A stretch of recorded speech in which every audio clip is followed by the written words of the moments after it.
In this video, I'll show you how to set up your keyboard as a handbrake in Assetto Corsa using either the default Steam launcher or Content Manager, which is a great option if you play on PC and plan to mod the game.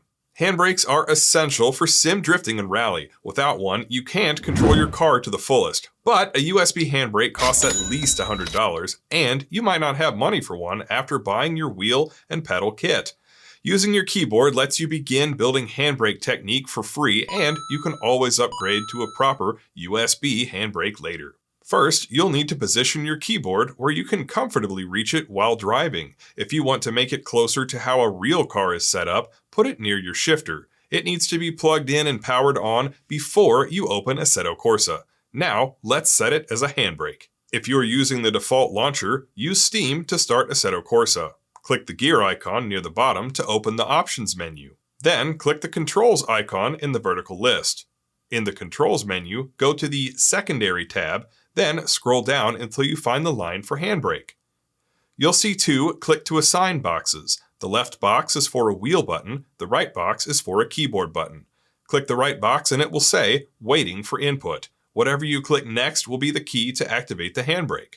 I recommend using the spacebar because it's big, centrally located, and easy to activate without looking directly at it, similar to the handbrake in a real car. Next, I'll show you how to set up your handbrake if you're using Content Manager. Open Content Manager and go to Settings in the top right. Then click Assetto Corsa in the top left. Then Controls in the list on the left. Finally, click the Buttons tab.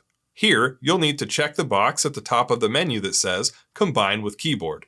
Don't miss this step, otherwise you won't be able to map any keyboard buttons. With that checked, go to the Miscellaneous tab and scroll down to find the line for handbrake. Again, there will be two boxes that say Click to Assign, left for wheel buttons, right for the keyboard. Click the right box and it will say Waiting for Input, then click a button to bind it. Also, if you want to see me hang a YouTube silver play button from a friend's car and put tire marks on it while tandeming, be sure to subscribe. I can't do it without you. Now, some of you may be wondering if it's better to use an axis for the handbrake instead of a button. A button is either on or off. Imagine if any other axis were set as one. Anytime you tried to accelerate, you'd just do a burnout, and anytime you tried to slow down, you'd immediately lock the brakes.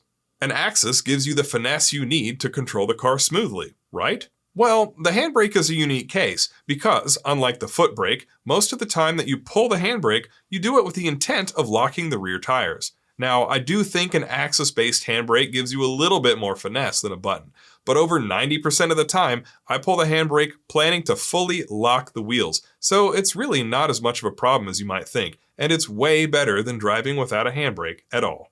Now you're ready to practice using the handbrake to slide into corners, and as a real drifter, I've got tons of experience and shortcuts to help you master it faster, so be sure to click this video to take your next step toward learning how to drift. 次のステップへ行くよ。